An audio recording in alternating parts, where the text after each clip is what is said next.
Kusanali Jataka. The Bodhisattva was once a fairy living in a humble clump of kusha grass. The king's palace had one large pillar holding up the roof, and it needed to be replaced. The royal carpenters searched far and wide for a suitable tree, and the only one they could find was home to a tree fairy who the king greatly respected.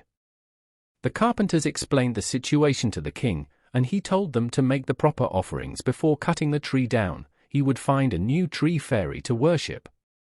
The carpenters performed a ceremony at the tree and said they would be back the next day with their axes. The tree fairy was devastated about losing her home and had no idea where else she and her children could live. Other spirits from the forest heard her crying and came to console her, but none had any idea how to stop the carpenters. When the Bodhisattva heard the bad news about his close friend, he told her not to worry, he would save her tree. When the carpenters returned the next day, the Bodhisattva transformed himself into a chameleon and climbed into the massive tree's branches. Rapidly moving his head around, he made this part of the tree appear rotten and full of holes, thus not usable for the palace pillar. Her home saved, the tree fairy joyfully sang the Bodhisattva's praises to all the other tree fairies and advised them not to look down on grass fairies and other beings of lower rank, be friends with any and all wise beings, because everybody has their own particular skills. In the lifetime of the Buddha, friends and family of Anathapindika, a wealthy supporter of the Buddha known for his extreme generosity, tried to convince him to stop being friends with a poor man because they were not equals.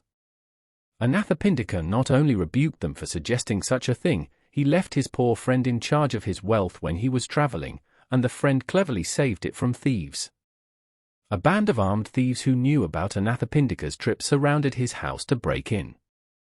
But his poor friend, who was there alone, suspected that thieves were coming, so he stayed up all night waiting.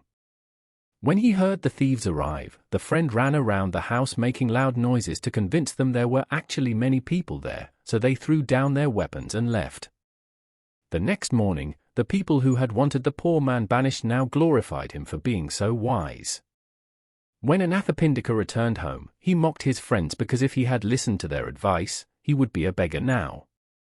Anathapindika told the Buddha about his escape from misfortune, and the Buddha said that no matter what level two people were in life, a true friend should be held as a superior, no matter their social status, because they can always be relied upon.